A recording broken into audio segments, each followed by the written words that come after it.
Hi, എല്ലാവർക്കും gallery വേൾഡിൻ്റെ വിഷ്ണുശാലിനിയുടെ പുതിയൊരു episode റിവ്യൂയിലേക്ക് സ്വാഗതം. അങ്ങനെ എപ്പിസോഡ് ആരംഭിക്കുക. പുതിയ വിശേഷങ്ങൾ എന്താണെന്ന് സുസ്മിത പൊന്നിയോട് തിരക്കുന്നുണ്ട്. അന്നേരം എനിക്ക് എന്ത് വിശേഷം, ഇപ്പോൾ നിൻ്റെ കല്യാണമല്ലേ കഴിഞ്ഞത്, അപ്പോൾ നിനക്കല്ലേ വിശേഷമെന്നും പറഞ്ഞ് പറയുമ്പോൾ ഡി എന്നും പറഞ്ഞ് കൈയൊക്കെ ചൂണ്ടുകയാണ്. തുടർന്ന് നീ എൻ്റെ ഒരു ഇൻഫോമർ മാത്രമാണ്, നീ പറഞ്ഞു തന്നാൽ നിനക്ക് ഗുണമുണ്ടാകും എന്നൊക്കെ പറയുന്നുണ്ട്. തുടർന്ന് രാവിലെ വിഷ്ണുവേട്ടനും ഭാമാൻ്റെയും കൂടി എവിടേക്കാണ് പോയതെന്ന് പൊന്നിയോട് ചോദിക്കുകയാണ്. അന്നേരം അതെനിക്കറിയില്ല എന്ന് പൊന്നു പറയും. അത് പോട്ടെ, ഇവിടെ ഒരു റൂം ഒരുക്കിയിരിക്കുന്നല്ലോ, അത് ആർക്ക് വേണ്ടിയാണെന്ന് സുസ്മിത ചോദിക്കുന്നുണ്ട്. അന്നേരം അതും എനിക്കറിയില്ല എന്ന് പൊന്നി പറയുമ്പോൾ നീ പറയുന്നതൊക്കെ സത്യമാണോ എന്ന് എനിക്ക് സംശയമുണ്ടെന്ന് പറയുമ്പോൾ ഞാനൊരു വേലക്കാരി മാത്രമല്ലേ, നീയല്ലേ വലിയ പുള്ളി, നീ അന്വേഷിച്ച് കണ്ടുപിടിക്കുമെന്ന് പറയുകയാണ്. അന്നേരം സുസ്മിതയ്ക്ക് നന്നായിട്ട് ദേഷ്യം വരുന്നുണ്ട്. തുടർന്ന് പൊന്നി പറയുകയാണ്, ദേ ഇപ്പോൾ നിനക്ക് ഈ കുറ്റിച്ചൂലിൻ്റെ വിലയുള്ളൂ എന്നും പറഞ്ഞ് കയ്യിരിക്കുന്ന ചൂലിങ്ങനെ ഉയർത്തി കാണിക്കുകയാണ്. കാറ്റ് മാറി വീശട്ടെ, അപ്പോൾ നിൻ്റെ കൂടെ നിൽക്കണോ വേണ്ടതെന്ന് ഞാൻ ആലോചിക്കാമെന്ന് പറഞ്ഞിങ്ങനെ ചൂല് ഉയർത്തി കാണിക്കുമ്പോൾ സുസ്മിതയ്ക്ക് അങ്ങ് വല്ലാത്ത ദേഷ്യം വരികയാണ്. വിരലൊക്കെ ചൂണ്ട് നിൽക്കുന്ന സുസ്മിതയെ മൈൻഡ് ചെയ്യാതെ പൊന്നി അങ്ങ് പോകുന്നുണ്ട്. അന്നേരം സുസ്മിത അങ്ങ് ചിന്തിക്കുകയാണ്, എന്നാലും അവരെവിടേക്കായിരിക്കും പോയത് എന്നും പറഞ്ഞ് ചിന്തിച്ച് സുസ്മിത നിൽക്കുന്നുണ്ട്. ഈ സമയത്താണ് സത്യഭാമയുടെ വണ്ടി മുറ്റത്ത് വന്ന് നിൽക്കുന്നത്. അന്നേരം ബാൽക്കണിയിൽ നിന്ന് സുസ്മിത നോക്കുന്നുണ്ട്. ആദ്യം ഭാമയും വിഷ്ണു ഇറങ്ങുകയാണ്. തുടർന്ന് വാ എന്നും പറഞ്ഞ് വിഷ്ണു രോഹിത്തിനെ പിടിച്ചിറക്കുമ്പോൾ സുസ്മിതയും അത് കണ്ട് അന്തം വിട്ടിരിക്കുകയാണ്. ഇവൻ എന്തിനാ ഇങ്ങോട്ട് കൂട്ടിക്കൊണ്ട് വന്നത് എന്നും പറഞ്ഞ് സുസ്മിതയെ താഴേക്ക് ഇറങ്ങി വരുന്നുണ്ട്. ഈ സമയം മടിച്ച് രോഹിത് അങ്ങ് ഇറങ്ങി നിൽക്കുകയാണ്. അന്നേരം വാ മോനെ എന്നിങ്ങനെ രാഘവൻ നായരെ വിളിക്കുമ്പോൾ വിഷ്ണു വാ ബ്രോ എന്നും പറഞ്ഞ് തോളി പിടിച്ചിങ്ങനെ കൂട്ടിക്കൊണ്ട് അകത്തേക്ക് കയറുകയാണ്. തുടർന്ന് സത്യഭാമ പറയുന്നുണ്ട്, രാഘവൻ നായരോടാണ് പറയുന്നത്, രാഘവേട്ട ഞാൻ ഇവനെ ഇങ്ങ് കൂട്ടിക്കൊണ്ട് പോകുന്നു, ഞങ്ങൾ ചെല്ലുമ്പോൾ വല്ലാത്തൊരവസ്ഥയിലായിരുന്നു, ജലപാനോ കുളിയോ ആഹാരമോ ഒന്നുമില്ലാതെ ആ പ്രേതാലയം പോലുള്ള വീട്ടിൽ ഒറ്റയ്ക്ക് കഴിയുകയായിരുന്നു, ഇനി മരിച്ചു കളയും എന്നൊക്കെയാണ് പറഞ്ഞത്, അതുകൊണ്ട് ഇങ്ങോട്ട് കൂട്ടിക്കൊണ്ട് വന്നു എന്ന് പറയുമ്പോൾ അത് നന്നായി ഭാമയെന്ന് ഇങ്ങനെ രാഘവൻ നായർ പറയുകയാണ്. തുടർന്ന് ശാലിനിയുടെ പിറകെ സുസ്മിത നിൽക്കുന്നുണ്ട്. സുസ്മിതയെ കാണുമ്പോൾ രോഹിത്തിനങ്ങ് ദേഷ്യമൊക്കെ വരുന്നുണ്ട്. തുടർന്ന് അമ്മ തലേ ദിവസം പറഞ്ഞത് രോഹിത് ഓർക്കുകയാണ്, അവൾ ഡൈവേഴ്സ് ചെയ്യണം എന്ന് പറയുമ്പോൾ എനിക്ക് എൻ്റെ പുറകെ നടക്കാൻ സമയമില്ല എന്ന് പറയുമ്പോൾ ഞാൻ പുറകെ പോയി ഡൈവേഴ്സ് വാങ്ങിക്കുമ്പോൾ വേറെ കല്യാണം കഴിക്കണം എന്നൊക്കെ അമ്മ പറഞ്ഞത് ഓർക്കുകയാണ്. അന്നേരം രോഹിത് ആകെ സങ്കടാവസ്ഥയിലാണ് നിൽക്കുന്നത്. കലങ്ങിയ കണ്ണുകളൊക്കെ ആയിട്ട് ഇങ്ങനെ നിൽക്കുമ്പോൾ ആരുടെയും മുഖത്ത് രോഹിത് നോക്കുന്നില്ല. എല്ലാവർക്കും രോഹിത്തിനെ കാണുമ്പോൾ സങ്കടം തന്നെയാണ്. അർജുനും പിന്നെ ശാലിനിക്കും പ്രീതിക്കും പിള്ളയ്ക്കും പൊന്നിക്കും വരെ സങ്കടമാവുന്നുണ്ട്. തുടർന്ന് രോഹിത് ആണെങ്കിൽ രാഘവൻ നായരുടെ അടുത്തേക്ക് വരികയാണ്. രാഘവൻ നായർ ഇങ്ങനെ ചാരുകസയിൽ ഇരിക്കുമ്പോൾ മുട്ടുകുത്തി രാഘവൻ നായരുടെ അടുത്തേക്ക് ഇരുന്നിങ്ങനെ മടിയിലങ്ങ് തലവയ്ക്കുകയാണ്. എൻ്റെ അമ്മ പോയി സാറേ, എനിക്കിനി ആരുമില്ല, ഞാൻ എന്തിനാ ജീവിക്കുന്നതെന്നും പറഞ്ഞങ്ങ് കരയുകയാണ്. പഞ്ചവിലാസത്തിലെ കൊക്കയിൽ നിന്നും താഴേക്ക് വീഴുമ്പോൾ ജീവന്റെ ഒരു തുടിപ്പ് മാത്രമേ എൻ്റെ ശരീരത്തിൽ ഉണ്ടായിരുന്നുള്ളൂ. അത് ഞാൻ ജീവിതത്തിലേക്ക് വന്നത് എൻ്റെ അമ്മയ്ക്ക് വേണ്ടിയാണ്, ഇപ്പോൾ അമ്മ പോയി, ഞാൻ എന്തിനാ ജീവിക്കുന്നതെന്നും പറഞ്ഞ് ഏങ്ങലടിച്ചും കരയുമ്പോൾ രാഘവൻ നായരെ ആശ്വസിപ്പിക്കുകയാണ്.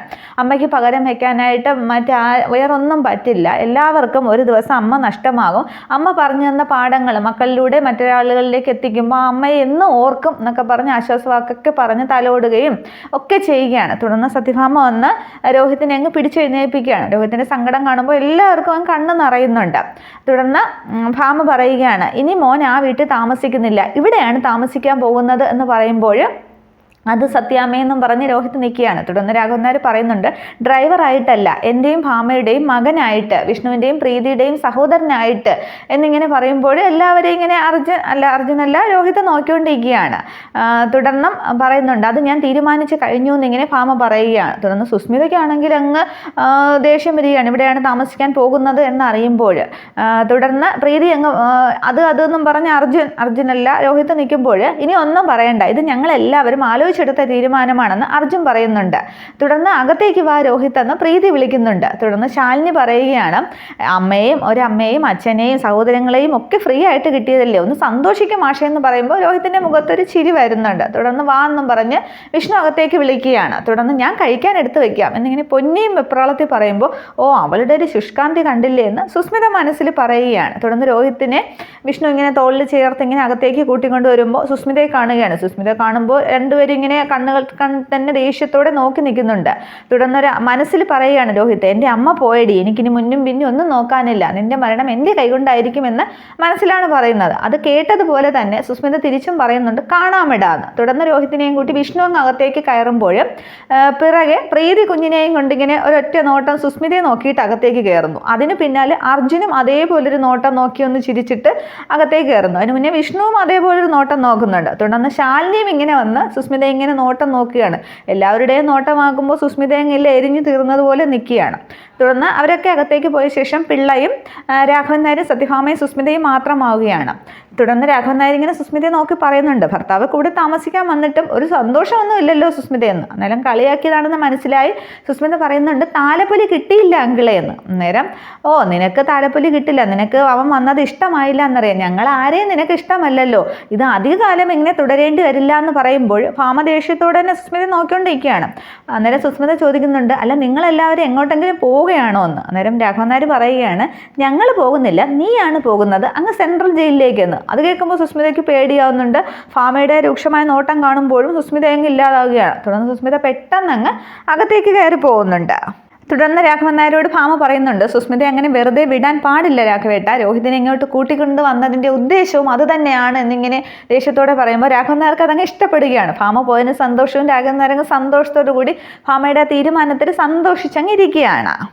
ഇതേസമയം കുടുംബശ്രീ ഹോട്ടലിൽ ശാരദാമ്മ ഹോട്ടലിൻ്റെ താക്കോല് ശാരിയയ്ക്ക് നേരെ വെച്ച് നീട്ടുകയാണ്. ഹോട്ടലിനകത്ത് വെച്ചാണ് സംഭവങ്ങൾ. കൂടെ ശ്യാമയുമുണ്ട്, പിറകിൽ രാജിയും നിൽപ്പുണ്ട്. അന്നേരം ആ ശാരി ഇങ്ങനെ നിൽക്കുമ്പോൾ അത് കയ്യിലേക്ക് വെച്ച് കൊടുക്കുകയാണ് ശാരദാമ്മ. എന്നിട്ട് പറയുന്നുണ്ട്, നിനക്ക് വരുമാന മാർഗമൊന്നും ഇല്ലയെന്ന് പറഞ്ഞത് കൊണ്ടാണ് ഇത് തരുന്നത്, 19 വർഷം ഞാൻ നോക്കി നടത്തിയതാണ്, എങ്ങനെയാണെന്ന് അറിയാമല്ലോ എന്ന് പറയുകയാണ്. അന്നേരം ശ്യാമ ഇനി ഇവിടെ പ്രശ്നങ്ങളൊന്നും ഉണ്ടാകല്ലേ എന്ന് പറയുമ്പോൾ ശ്യാമയുടെ നേരെ നോക്കിയാണ് പറയുന്നത്. അന്നേരം ഞാനായിട്ട് പ്രശ്നങ്ങളൊന്നും ഉണ്ടാക്കാറില്ലല്ലോ, ഇപ്പോൾ ഹോട്ടലിൽ കിട്ടിയപ്പോൾ വലിയച്ചിയുടെ പ്രശ്നങ്ങളും തീർന്നു കാണും എന്ന് പറയുമ്പോൾ ശാരിക്ക് അങ്ങ് ദേഷ്യം വരികയാണ്. ആരുടെയെങ്കിലും ഔദാര്യമായിട്ടാണ് തന്നതെങ്കിൽ അമ്മ ഈ താക്കോല് തിരിച്ചു വാങ്ങിക്കണമെന്ന് പറയുകയാണ്.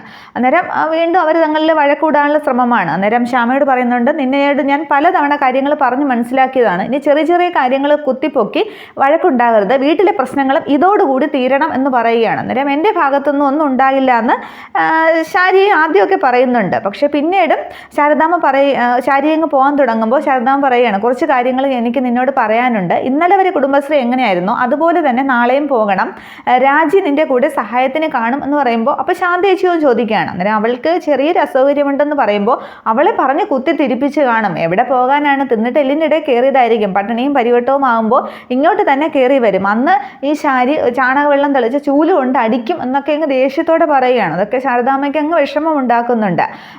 അന്നേരം ശ്യാമയ്ക്ക് അങ്ങ് ദേഷ്യം വരികയാണ്. അന്നേരം ശാരദാമ്മ പറയുന്നുണ്ട്, നീ സംസാരിക്കേണ്ട, ഹോട്ടൽ അവൾക്ക് കൊടുത്തു എന്ന് കരുതി നിനക്ക് തരാനുള്ളത് സമയമാകുമ്പോൾ ഈ അമ്മ ഉണ്ടാക്കി തന്നിരിക്കും എന്നൊക്കെ പറയുകയാണ്. തുടർന്ന് ശങ്കരേട്ടനെ പോലുള്ള കുറച്ച് പതിവ് പറ്റുകാരുണ്ട്, അവരുടെ കയ്യിൽ നിന്നും പണം കണക്ക് പറഞ്ഞ് വാങ്ങിക്കരുത്, പിന്നെ ബാക്കി വരുന്ന ഭക്ഷണം ശരണർക്കും അനാഥർക്കും പിന്നെ അനാഥാലയത്തിൽ ഭക്ഷണം കൊടുക്കുന്ന ഏർപ്പാടുണ്ട് എന്നൊക്കെ പറയുമ്പോൾ ശാരിക്കാണെങ്കിൽ അങ്ങ് ദേഷ്യം വരികയാണ്. മതി നിർത്ത് എന്ന് പറയുകയാണ്.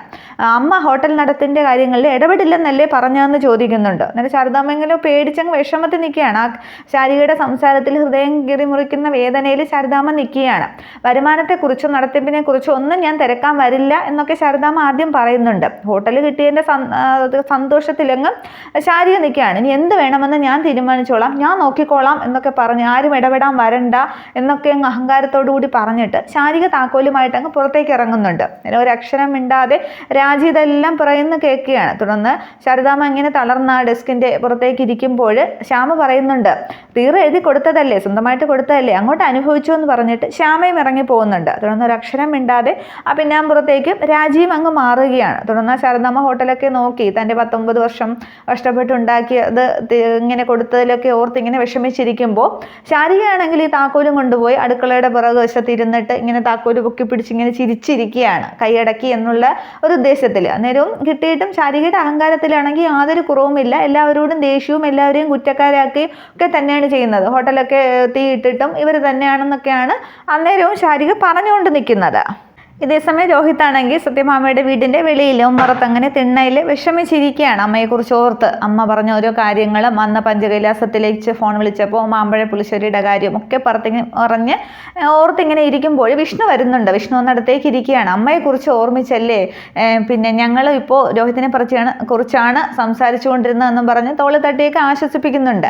തൻ്റെ ജീവിതത്തിലെ എല്ലാ നഷ്ടങ്ങൾക്കും കാരണം ആ ഒറ്റ ഒരുത്തി ജീവിതത്തിലേക്ക് വന്നതാണ്. ഭാര്യ വേഷം കെട്ടി തൻ്റെ അച്ഛനെയും അമ്മയും ഒക്കെ നശിപ്പിച്ചവൾ സുസ്മിത, അവൾ തന്നെയാണ്. അവൾ എന്നിട്ടും ഇപ്പോൾ ഇവിടെ തന്നെ വിജയിച്ചുകൊണ്ടിരിക്കുകയല്ലേ, നന്നായിട്ട് നടക്കുകയല്ലേ എന്നൊക്കെ പറയുമ്പോൾ അവളെ കാണുന്ന ഓരോ നിമിഷവും എനിക്കങ്ങ് പകയും പ്രതികാരവും ഒക്കെ കൂടിക്കൊണ്ടിരിക്കുകയാണ്. അവളെ കഴുത്ത് ഞെരിച്ച് കൊന്നിട്ട് പോലീസിൽ കീഴടങ്ങണമെന്നാണ് ഞാനിപ്പോൾ വിചാരിക്കുന്നത്. അല്ലെങ്കിൽ ഞാൻ മോഹൻ്റെയും പത്മാവതിയുടെയും മകനല്ല എന്ന് വരെ എനിക്ക് തോന്നാറുണ്ട് എന്നൊക്കെ പറയുമ്പോൾ വിഷ്ണുവിനോട് പറഞ്ഞുകൊണ്ടിരിക്കുമ്പോൾ അർജുനും ശാലിനിയും കൂടി അവിടേക്ക് വരുന്നുണ്ട്.